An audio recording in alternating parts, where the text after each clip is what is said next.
Hello, ni hao, bonjour, konnichiwa, hola, habari, mulishani, and wagwan. Welcome to Beyond Borders podcast. If you're new here, I'm your host, Dr. Charity Campbell-Kapela, known in the travel space as Dr. the Explorer, but mostly known as Dr. CK. Here at Beyond Borders, I share transformative travel experiences and cultural insights and help you see that cultural intelligence touches every part of our lives. Now join me as we set out on a journey of cultural discovery and self-reflection. From hilarious travel tales to eye-opening cultural revelations, I'm here to nourish your mind and inspire your soul. Whether you're a seasoned globetrotter or an armchair adventurer, each episode is packed with aha moments that'll reshape your worldview, practical tips to boost your cultural IQ and your life, inspiring stories that'll make you want to pack your bags, and maybe even a few doctora jingles along the way. So, buckle up, babes, because if you're ready to shatter cultural barriers, ignite your global mindset, and unlock the hidden corners of your own identity, then hit that subscribe button now and get ready for a mind-bending, perspective-shifting, soul-awakening adventure as we blast off to go beyond borders.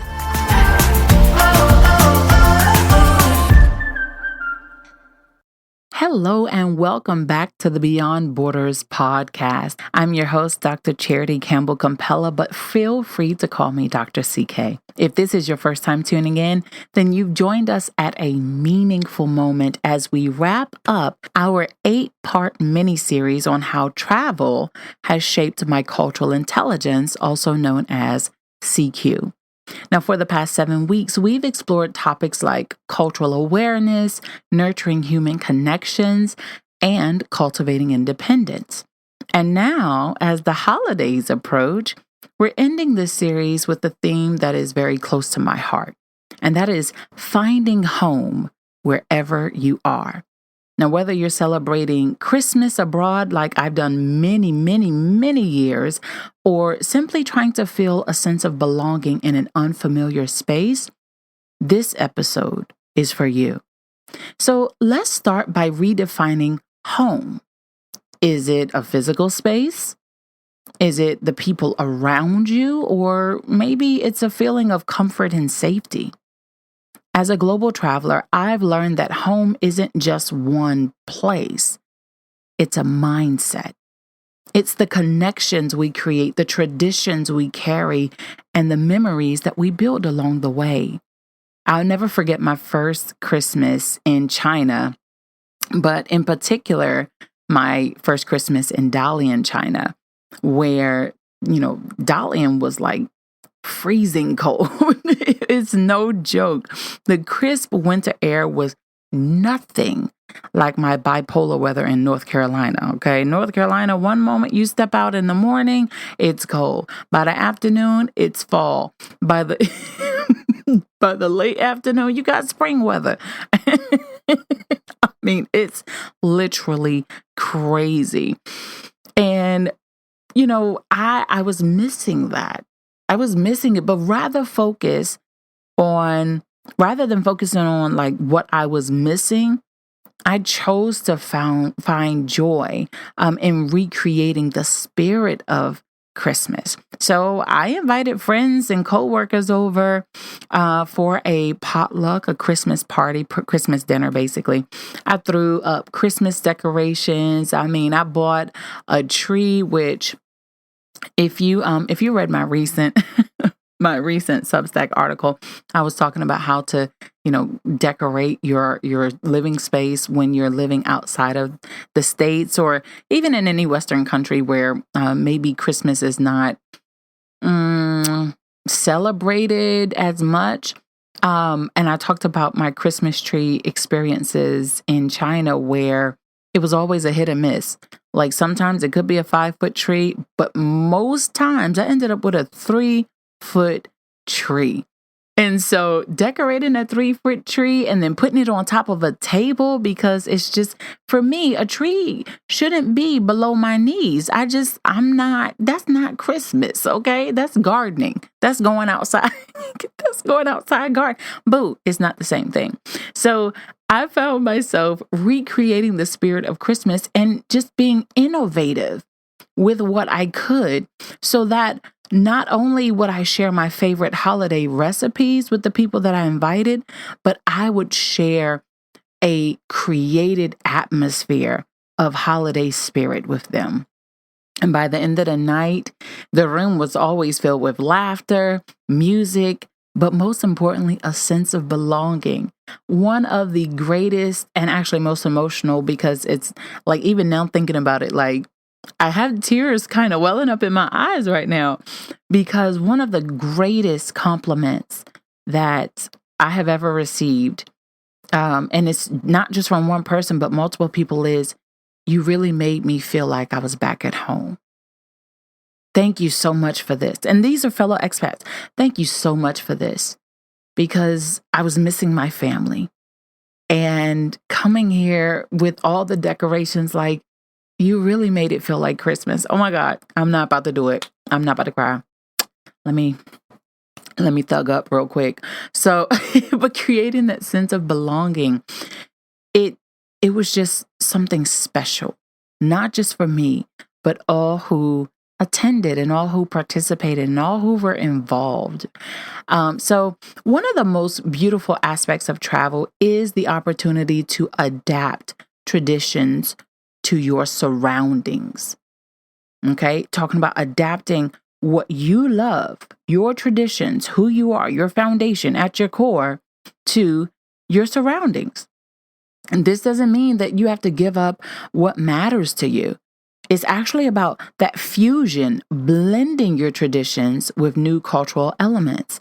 For example, during Thanksgiving in Mexico, I co-hosted a potluck where friends of mine and my housemates, they brought over tamales, enchiladas, and pozole alongside our traditional turkey stuffing. We even had Canadian dishes.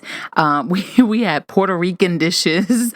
I mean, it was a feast that represented the beauty of various cultures coming together. Adapting traditions is a way of creating familiarity while you're embracing the unique aspects of being wherever you are, away from, your physical location of home. So feeling at home abroad, it's not just about the traditions either. It's about creating that sense of community, that sense of belonging. Now, it could be inviting neighbors for a meal, or participating in local events, or simply learning a new language. But whichever one, regardless of what it is, these efforts bridge the gap between being a visitor and a resident, a foreigner and a global citizen. I remember the first Christmas that my husband and I shared together, and we had just moved to Namibia, the desert. Hear me, okay? I don't know what I was thinking. I don't know what I expected. But y'all, I was in the desert with my husband celebrating Christmas. And I was really getting bummed out, because Christmas is my thing, okay? Like, hear me clearly. Christmas is my thing. It's just my thing. And I was really missing the cold weather, the traditional Christmas music, and the decorations. We just moved to Namibia like 2 days before Christmas. So we didn't have any decorations up. We had nothing. Okay. We literally had nothing. We had just moved to Namibia, and it was so hot. Please hear my heart. It was so hot. And I had gotten all in my feelings about this thing. Yes, it was the first Christmas that I was married. It was the first Christmas that I was spending with my husband. And yes, I was very happy about that. Just the concept, though, of being in the desert when I'm used to being in cold, snowy weather for Christmas, it was really messing with your girl. And so I didn't have any, we didn't have any decorations. There were just a little bit of decorations hanging around in the street, but it wasn't enough for me. Thankfully, we had, we said we was going to go grocery shopping, and we went to the local mall that was within walking distance. When we got there were Christmas decorations all over the place and inside. So I was able to, get that Christmas feeling, see this really huge Christmas tree. And for a moment, just for a moment, I forgot that I was in the hot desert sweating on Christmas. I forgot all about it. But by the end of the day, we even took some photos. We went walking around, after we ate, we went out to eat, we ate and got some groceries. And then we kind of went just walking around back into the direction of our home, and took some photos, laughed around, just laughed at different things. And I just, by the end of the day, I was okay. Because I had created so many amazing holiday experiences in the past. And I knew that this wasn't our new normal. Yeah, we had moved to the desert, but we had a lot of things to figure out. And I knew that my Christmases, even if they would be in the desert forever, which thankfully they're not, but even if they would be, I had this feeling, this blessed assurance on the inside of me that I would be able to create these amazing holiday experiences again. So, finding home wherever you are, it ties directly into CQ, cultural intelligence. When you cultivate empathy, adaptability, and respect for diverse cultures, you unlock the ability to thrive in any environment. Okay? This mindset isn't just about enriching your travels, it's about enhancing your life. Yes, I was in the desert during the Christmas holiday, but I also had some amazing stories and experiences that we created there that I would be able to share with other people who've never heard of it being hot during Christmas time. This mindset, this cultural intelligence mindset, it teaches you that home is not a single location on the map. It is wherever you choose to create it. And so as we close this episode and this series, I want to challenge you to reflect on what home means to you. The next time you're away from your comfort zone, ask yourself, how can I create a sense of home right here? Whether it's through a shared meal, decorating a temporary space, or simply reaching out to someone new, you have the power to make any place feel like home. And speaking of home, this month I'll be exploring what it means to find, create, and cherish a sense of home during the holidays, whether you're abroad, traveling, or staying right where you are. Each episode will offer a fresh perspective on how to celebrate the season with heart, connection, and cultural flair. So, I do want to say thank you for joining me on this journey through cultural intelligence. This mini-series has been such a joy to create, and I really hope that it's inspired you to see the world and yourself in new ways. Listen, I want to thank you for listening to Beyond Borders podcast.